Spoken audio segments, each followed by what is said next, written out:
할렐루야, 할렐루야. 반갑습니다. 10월 24일 주일 사부 예배에 오신 여러분들을 주님 이름으로 환영하고 축복합니다. 참 날씨가 좋지요. 너무 날씨가 화창하고 청명하고 맑고 높은 하늘을 자랑하고 있습니다. 여러분들, 이렇게 가을과 겨울이 점점 짧아져서 사람들이 체감적으로 여름과 겨울이 길어진다고 생각하고 있지만, 제가 오전에 조신방을 할 때 이야기를 나누는데, 우리가 체감적으로는 그러한 여름과 겨울이 길어지는 걸 느끼지만 별로 차이가 없답니다. 한 많이 차이 나면 플러스 마이너스 3일 정도. 하지만 지구적으로 봤을 때 이 3일도 상당히 큰 그런 날짜라고 하더라고요. 하지만 조금 더 더워지고 조금 더 추워진 날짜가 플러스 마이너스 3이라고 했을 때 일주일 정도 되었는데, 우리에게는 그 더위와 추위가 때로는 너무 크게 다가올 때가 많이 있지요. 어쩌면 우리의 삶 가운데 이런 어떤 슬픔과 기쁨, 더위와 추위와 같은 것들이 공존한다는 것들을 저는 많이 생각해 봅니다.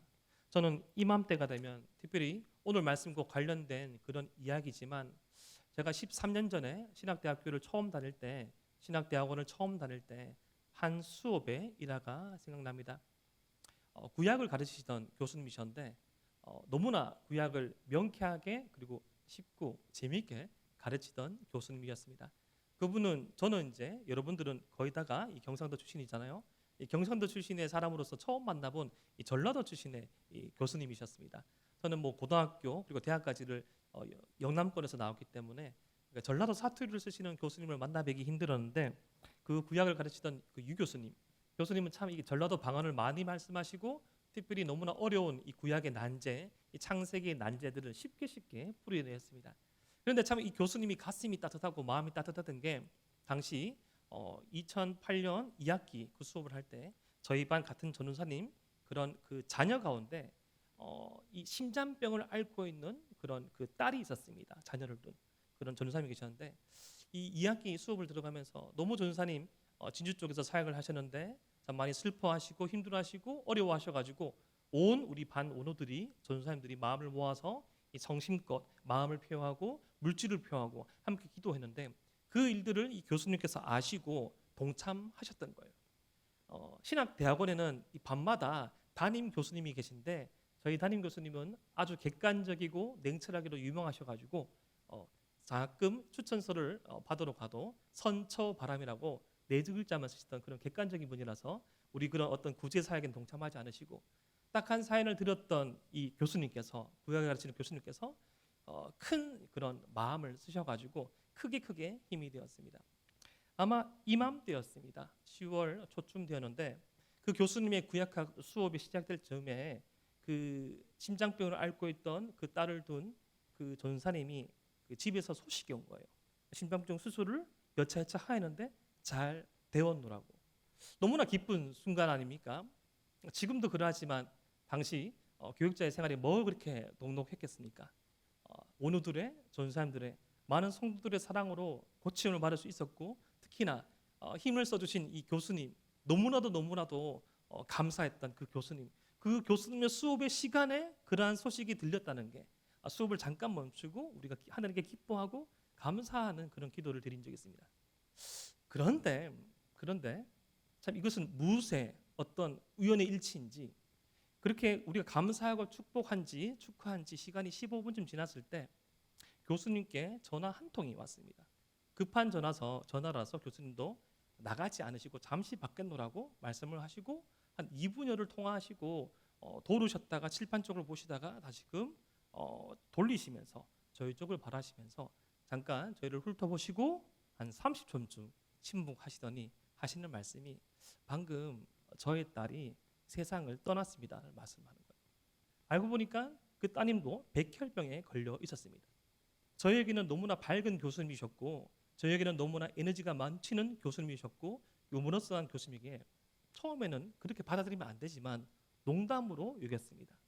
그런데 그렇게 말씀하시고 그 말씀의 진위 여부를 알잖아요. 떨림이 느껴지잖아요. 눈가에 맺혀 있는 눈물이 보이잖아요. 너무나도 그 순간이 정적이 흘렀고, 너무나도 그 순간에 많은 감정이 교차했습니다. 방금 전만 해도 우리 원우의 이 자녀의 이런 좋은 수술의 결과를 두고 기뻐하고 감사했는데 지금 이 순간에는 이 교수님의 따님의 그런 소촌 소식을 듣게 되다니, 사람의 삶이란 이렇게 항상 기쁨과 슬픔, 눈물과 웃음이 교차하는 그 어느 지점에 있는 것 같습니다.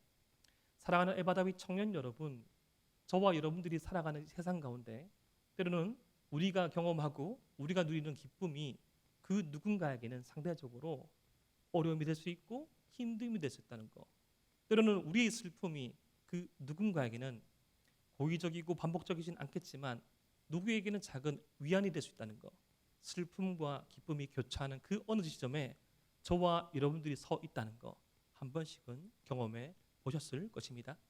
오늘 말씀도 그러한 지점 가운데 있는 한 말씀입니다. 오늘 말씀은 너무나도 유명한 이 마가복음에 등장하는 기적 이야기입니다. 한 여인, 혈루병 걸린 여인을 중간에 두고 앞뒤로 회당장 야이로라는 딸의 이런 죽음을 둔 사건이 배치되어 있습니다. 이 혈루병 걸린 여인, 10년 넘는 세월을 이 주체할 수 없는, 약으로 막을 수 없는, 어떠한 의료 행위로도 막을 수 없는 그런 피의 흐름을 예수님의 옷깃을 붙잡으로 말미암아 주님이라면 이 치유가 가능하겠노라고 여기고 믿음으로 나와서 옷깃을 붙잡으로 말미암아 그 혈루 굴론이 말랐고 사람들과 하나님 앞에서 기쁨이 되었던 그 감사의 순간 가운데 안타까운 소식이 전해지게 됩니다. 그것은 바로 이 잠깐 지체되었던 회당장, 당시 이 유대 지역의 지역적인 그런 종교 관리인 혹은 이 종교 관리자인 회당장 야이로의 딸이 죽었다는 소식입니다. 마가복음 5장 35절 말씀을 우리 함께 한번 읽어볼까요? 마가복음 5장 35절 말씀입니다. 시작. 아직 예수께서 말씀하실 때에 회당장의 집에서 사람들이 와서 회당장에게 이르되 당신의 딸이 죽었나이다. 어찌하여 선생을 더 괴롭게 하나이까? 아멘. 지금 혈루병 걸린 여인이 나았어요. 이를 두고 하나님 앞에 감사드리고 기뻐하면서 이제는 다시금 가던 그 채비를 하여서 이제는 원래 목적지인 야이로의 딸을 고쳐주려고 한 순간 이 회당장 야이로의 집에서부터 사람들이 와서 야이로의 딸이 죽었다라고, 이젠 더 이상 시간을 지체할 필요 없이 수고할 필요가 없다라고 사람이 전합니다. 이 소식을 들었을 때 아버지 회당장 야이로의 마음은 어땠을까요? 제가 서두에 말씀드렸다시피 누군가의 슬픔과 기쁨이 교차한 한 지점이 우리의 삶이라면 그 슬픔이 꼭 나에게 해당되는 것만 같은, 꼭 그 비극이, 모든 비극이 나를 향하는 것만 같은 그러한 감정이 들 때 얼마만큼 많은 박탈감과 얼마만큼 많은 힘든 가운데 이 야이로는 그 슬픔을 느끼고 있었을까요? 저와 여러분들의 삶의 어떠한 지점 가운데 이러한 슬픔이 있을 수 있습니다. 우리에게 그런 상황들이 처할 수 있고요. 아니, 지금 이 자리에 나와 예배드리는 에바다윗 청년들의 처지가 그러할 수 있고 저의 처지가 그러할 수 있습니다. 예기치 못한 슬픔과 예기치 못한 비극과 예기치 못한 어려움 가운데 우리 주님께서는 그 소식 앞에 어떻게 반응합니까? 마가복음 5장 36절 말씀입니다. 예수께서 그 하는 말을 곁에서 들으시고 회당장에게 이르시되 두려워하고 믿기만 하라 하시고, 여기서 예수님께서 회당장에게 두려워하지 말고 믿기만 하라고 말씀하십니다. 처음 나를 찾아와서, 처음 예수님을 찾아와서 예수님이라면 치유를 하실 수 있고 예수님이라면 고칠 수 있고 예수님이라면 회복하실 수 있다는 그 처음 믿음을 포기하지 말고 붙들으라고 말씀하십니다. 믿기만 하라. 이것은 이 문법적으로 현재 명령어입니다. 나를 처음 찾아온 믿음을 유지하라라는 좀 더 정확한 이 의미가 원어에 숨겨져 있는 것이죠. 야이로야, 나를 처음 찾아온 그 마음을 붙들어라. 지금 비록 너에게 일어난 이 삶의 현실은 참 처참하고 비참하고 이해할 수 없지만 주님이라면 가능하시겠다는, 어쩌면 야이로의 입장에서는 온전한 믿음이었지만 어쩌면 다른 사람의 입장, 다른 사람의 시각, 주님의 시각에서는 조금은 온전하지 못할 수 있을지라도 주님이시라면 고칠 수 있노라고 믿고 여기고 나온 그 처음 믿음을 붙잡으라고 말씀하십니다.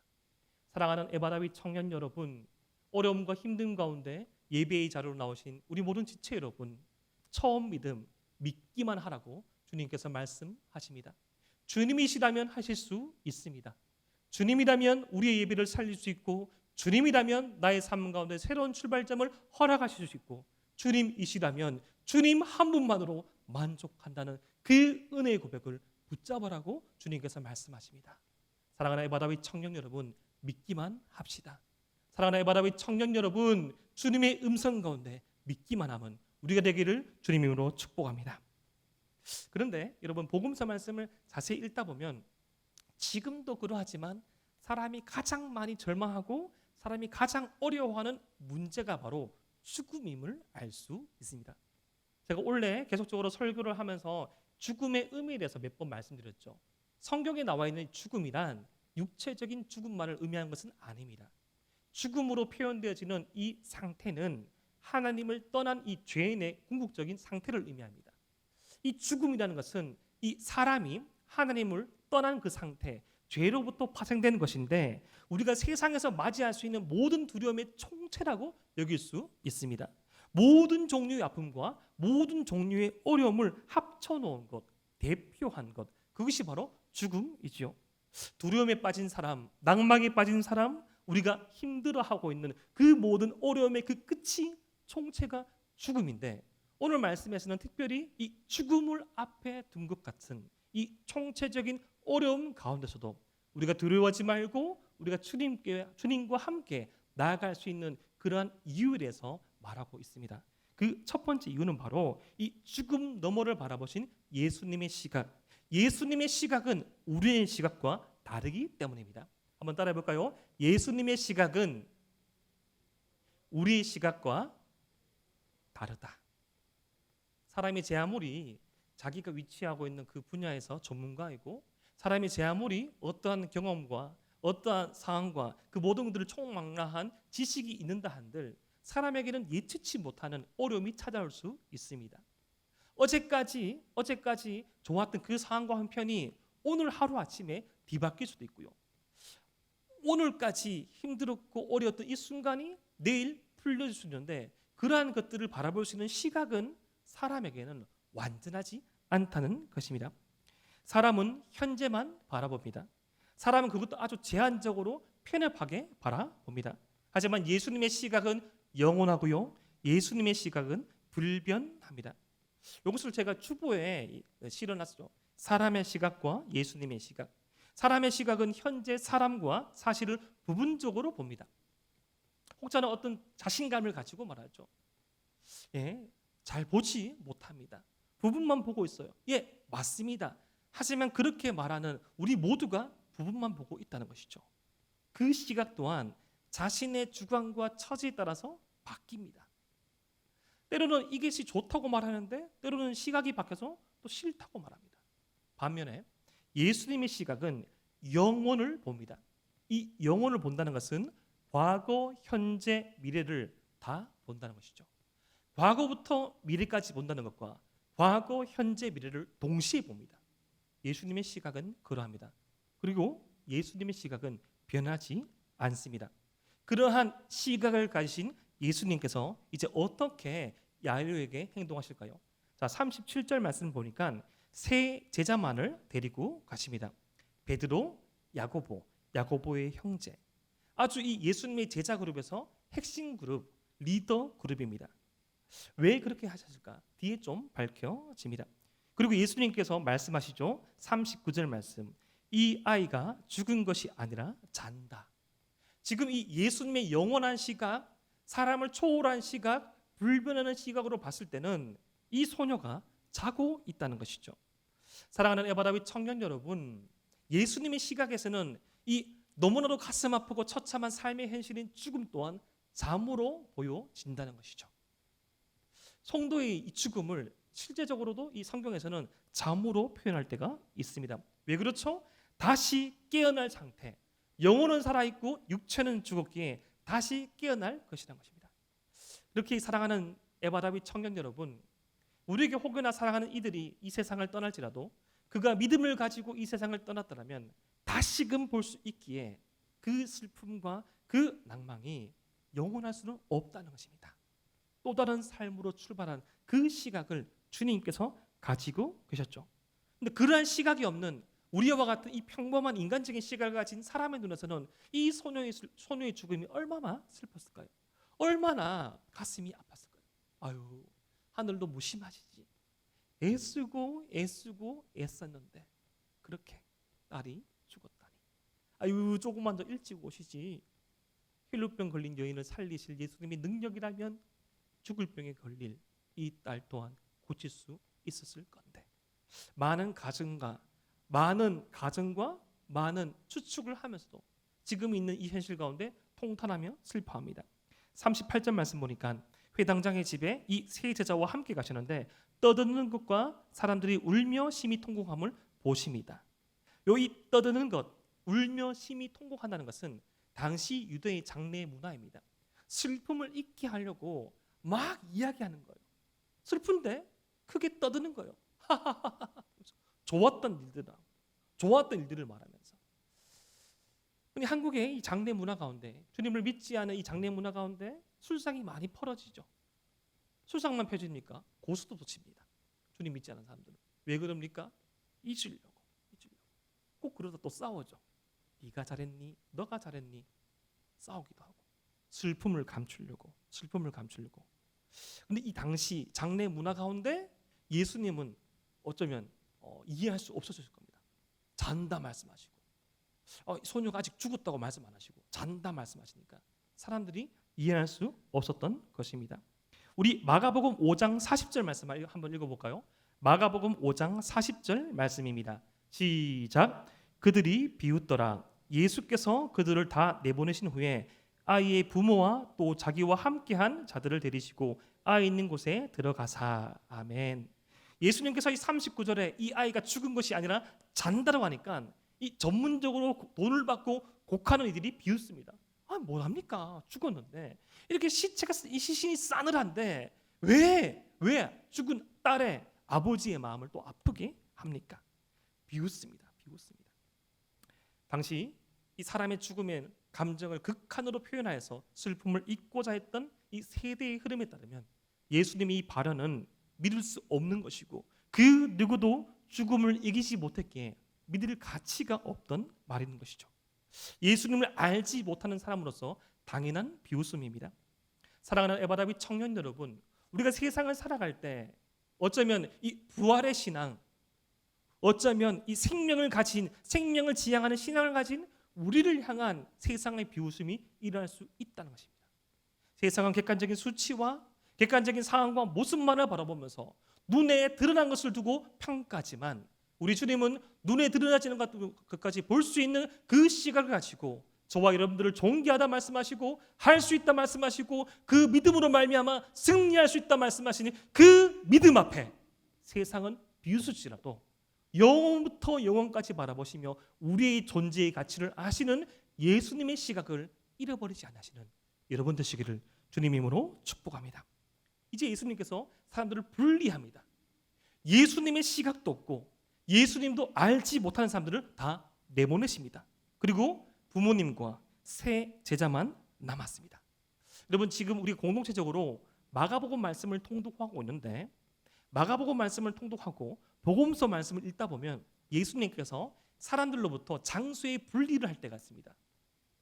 장소의 분리, 인원의 제한을 두고 기적을 행하시거나 말씀을 전하실 때가 있어요. 제자들에게만 말씀하신 것이 있고 제자들 중에서도 일부 제자, 오늘 말씀이 나오는 이 세 제자만 데리고 기적을 행하시고 모습을 보일 때가 있습니다. 그것은 이 사람의 이해도에 따라서 중요도에 따라서 우선순위에 따라서 더 깊고 더 높고 더 넓은 것들을 차별한 것이 아니라 이 차이를 두시고 보여주십니다. 이제 이렇게 극히 개인적이고 제한적인 장소, 세상에 떠벌릴 것이 아니라 이 부모님과 핵심적인 제자 그룹에게만 보여줄 만한 그 사건을, 장면을 이제 보여주십니다.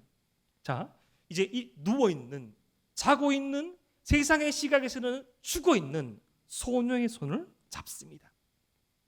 여러분, 이 말씀 앞에 있는 혈루증 걸린 여인이 12년 동안 혈루 근원이 마르지 않아서 부정한 여인으로 취급받고 세상 가운데 분리되어서 거룩하지 못한 사람으로 취급받았던 그 여인이 예수님의 옷깃을 잡았을 때 어떠한 일이 일어났습니까?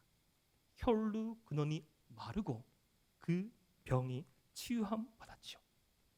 당시 세상 사람들의, 당시 유대 사람들의 종교적인 관습에서는 부정한 사람과 정한 사람, 이 보통의 사람이 접촉을 하면 부정한 사람의 죄가 부정이 옮긴당한다고 생각했어요. 그래서 이 식사 습관이 되게 중요한데, 당시 계급적으로 이 세대적으로 죄인의 반열에 있었던 사람들과 식사가 금지되었습니다. 부지불식간에 나의 의사와 상관없이 그들과 접촉할 수 있기 때문에 모든 식사 가운데 손과 발을 씻는 것이 당시 문화와 습관이었습니다. 손과 발만 씻으면 그들의 죄가 들어오지 않는다고 믿었던 거예요. 그런데 당시 그들은 종교적인 어떤 관습, 이 생각 고정관념을 뛰어넘는 사건이 발생했죠. 가장 부정했던 그 여인이 예수님의 옷깃을 붙잡았음에도 불구하고 예수님께서 부정하여진 것이 아니라 예수님 속에 있던 그 거룩이, 예수님 속에 있던 그 생명이, 예수님 속에 있던 그 능력이 그 여인에게 이염되었습니다. 전파되었죠. 근데 이제는 예수님께서 적극적으로 사람들이 죽었다고 판단하는 이 소녀의 손을 잡았습니다. 마가복음 5장 41절 말씀, 그 아이의 손을 잡고 이르시되 달리다굼 하시니, 번역하면 곧 내가 내게 말하노니 소녀야 일어나라 하심이라. 아멘. 여기서 이 말씀 달리다굼은 아람어, 당시 유대 사람들의 이 말하던 언어 아람어 표현입니다. 달리다굼, 소녀야 일어나라. 어쩌면 예수님께서 이 아이의 방으로 들어갔을 때 야이로에게 물어봤을 수 있습니다. 회당장님, 혹시 아침에 따님을 깨울 때 뭐라고 말씀하십니까? 대부분 뭐라고 말씀하십니까? 일어나라고 말씀하십니다. 여러분들 방학 때 여러분들 몇 시에 우리 대학생들 일어납니까? 대학생이라면, 우리 청년이라면 아침에 일어나면 안 되죠. 해가 중천에 떴을 때 일어나야 됩니다. 저는 되게 그런 말 많이 듣거든요. 일어나라 제발 하면서, 해가 질 때 일어날 것이가 하면서, 해가 중천에 떴다 하면서, 그런 가끔씩은 그런 방학 때 들을 수 있는 음성 말고 늦잠을 자고 응석을 부리고 조금의 몸부림을 치는 아이에게 뭐라고 말합니까? 엉덩이를 톡톡 두드리면서 일어나라, 학교 가야지. 특세 기간에 저는 못 봤지만 저희 아내가 아이들이 많이 봤다 하더라고요. 비몽사몽, 거의 나사로와 같은 그 존재를 깨워서 특세를 들어올 때 계속 이 사랑하는 음성으로 달리다굼 하다가 그 다음에 거의 저주가 나올 뻔하다가 멈추죠. 일어나라, 일어나라. 아주 일상의 언어입니다. 소녀야 일어나라. 사랑하는 에바다윗 청년 여러분, 우리는 오늘 이 말씀의 사건의 결론을 합니다. 달리다굼이라고 예수님께서 말씀하실 때 소녀가 일어났지요. 죽음에서 생명으로 옮겨오게 되었습니다. 이것이 우리 주님께서 일상 가운데 베풀으신 은혜입니다. 세상은 주님을 알지 못하는 사람들은 어떤 위대한 것, 어떤 화려한 것, 어떤 완전함으로 말미암아 사람이 깨어나고 사람이 세워나가고 사람이 어떤 각성을 할 수 있다고 했지만, 사소한 말 한마디, 사소한 일상의 격려 하나, 웃음 하나가 사람을 깨울 때가 있다는 것이죠. 일상 속에 선포되어진 하나님의 말씀으로 말미암아 저와 여러분들이, 사랑하는 우리 청년들이 일어설 수 있다는 것입니다. 스스로 하루의 처음과 끝에 그렇게 선포했으면 좋겠습니다.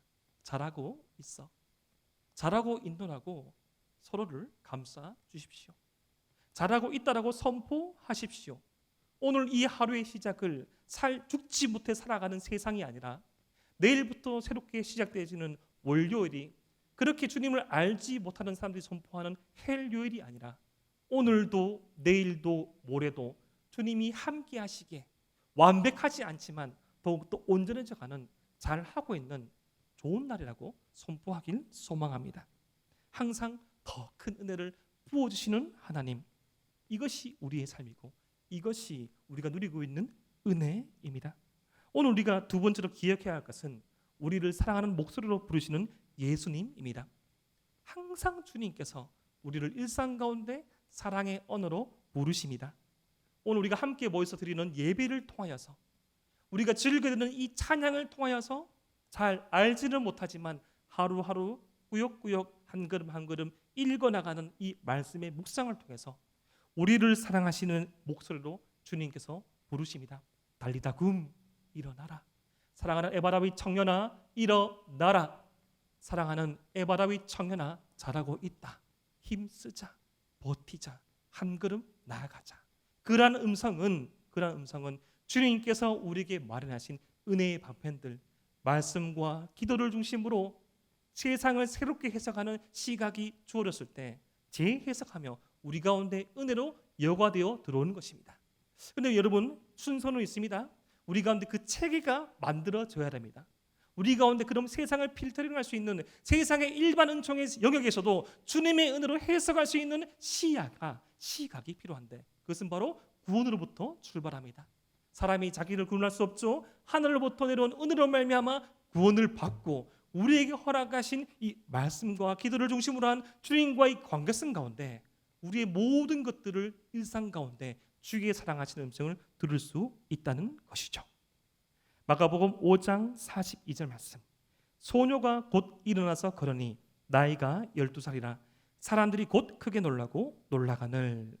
여러분, 에바라위 청년 여러분, 마가복음의 특징이 하나 있습니다. 곧이라는 겁니다. 곧이라는 표현이 되게 많이 나옵니다.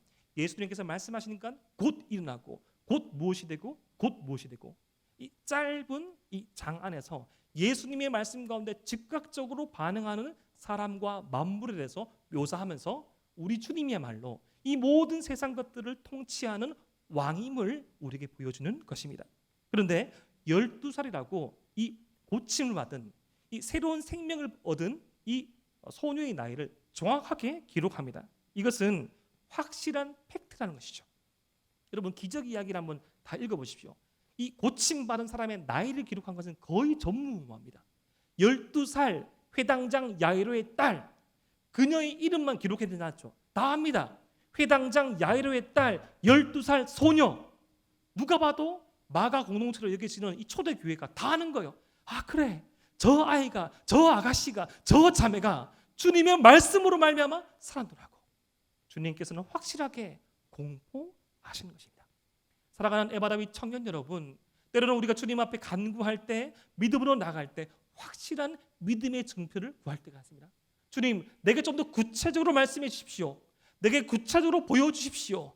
12살 회당장 야이로의 딸과 같은 세상 모든 사람이 알 수 있는 믿음의 이적을 나의 삶 가운데 행하여 주시옵소서 라고 기도할 수 있는 것입니다. 근데 여기까지만 오늘 말씀이 진행되어지면 그냥 어쩌면 세상 가운데 이 죽음과 생명이라는 다룰 수 없는 이 주제를 다루지 않는 해피엔딩으로만 치부할 수 있습니다. 우리 주님께서 세상의 여타 다른 어떤 위대한 사람과 다르다는 그 사실이 이 말씀 이후에 나옵니다. 우리 마가복음 5장 43절 말씀을 함께 한번 읽어봅시다. 시작. 예수께서 이 일을 아무도 알지 못하게 하라고 그들을 많이 경계하시고 이에 소녀에게 먹을 것을 주라 하시니라. 아멘. 여러분, 한번 곰곰이 한번 살펴보십시다. 지금 죽은 야이로의 딸이 살아났습니다. 이것도 어떤 거창한 어떤 종교적인 행위가 아니라 당시 이 유대 랍비들이 행했던 어떤 거창하고 아주 길고 긴 치료의 행위가 아니라 일상스러운 사랑스러운 한마디로 깨어났습니다. 그 얼마나 감격의 순간입니까? 그 얼마나 감동의 순간입니까? 이제까지 누구도 극복하지 못했던 죽음을 극복한 최초의 순간인데 우리라면 여러분 어떻게 할까요? 좀 누릴 수 있잖아요. 좀 사람들의 환호를 즐길 수도 있잖아요. 좀 둘러볼 수도 있잖아요. 그런데 예수님께서는 어떻게 하셨습니까? 이 일을 아무도 알지 못하게 하고 많이 경계하셨습니다. 이 일을 떠벌리거나 과시하지 않았습니다. 왠고하면 예수님께 이 사건은 사람들에게 보이려고 하는 것이 아니라 인기몰이하려는 목적이 아니었기 때문입니다. 예수님의 목적은 따로 있습니다. 예수님께서는 정말 떠벌릴 일을 떠벌리십니다. 마가복음 1장 15절 말씀, 마가복음의 처음 말씀이죠. 이렇게 예수님께서 선포하셨습니다. 이르시되 때가 찼고 하나님의 나라가 가까이 왔으니 회개하고 복음을 믿으라 하시더라. 복음을 믿어라, 이런 말씀은 떠벌리시는 정도가 아니라 선포하십니다. 내가 이 땅 가운데 온 목적은 하나님의 통치가 임하게 하려 합니다. 세상에 가진 것으로, 외형으로, 그들이 속한 가뭄으로 평가하는 사회가 아니라 주의 말씀으로 새롭게 통치되는 이 사회가 왔다라는 것을 공포하시죠. 혈루증 걸린 여인에는 마가복음 5장 34절 말씀, 따라 내 믿음이 너를 구원하시니 평안히 가라, 내 병에 놓여 평안할지어다 선포하시죠. 거라사 광인에게는 내게 어떻게 큰 일을 행하사 너를 불쌍히 여기신 것을 내 가족에게 알리라. 귀신 들렸던 그 이유로 세상과 가족에서 분리되었던 그 남자들에게 내게 어떤 일을 행하시는지, 하나님께서 어떠한 은혜를 베푸시는지 가족에게 말하라고 말씀하십니다. 예수님의 관심과 목적은 바로 이 소녀였습니다. 소녀에게 먹을 것을 주라. 끝까지 집중하십니다. 한 영혼에, 한 생명에 끝까지 집중하십니다. 이 영혼을, 이 생명을 이용하거나 발판으로 삼지 않습니다. 사람은 영혼을 발판으로, 사람을 발판으로 삼을 수 있습니다.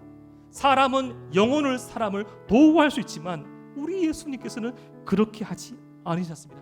왜냐하면 우리 주님의 궁극적인 이 땅에서의 사명의 목적은 한 영혼 한 영혼, 하나님께서 허락하신 그 모든 영혼들을 살리는 것이기 때문입니다.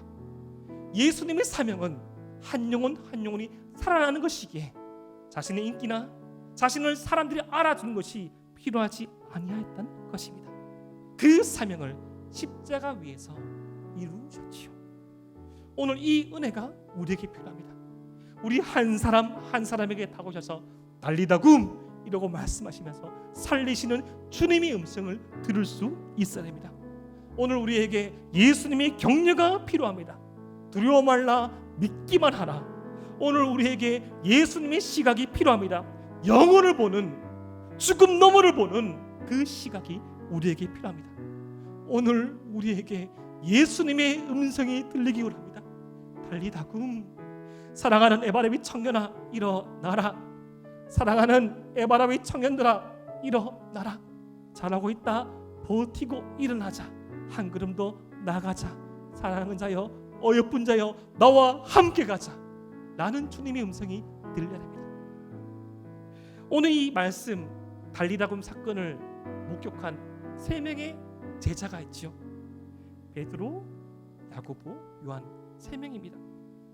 이 특별한 은혜의 순간에 섰던 이들 어떻게 되었습니까? 베드로는 12제자의 리더로서 마지막 이 전승에 따르면 주인님과 같은 모양으로 순교할 수 없다고 주장하여서 십자가에 거꾸로 매달려 순교의 반열에 들어가게 되었습니다.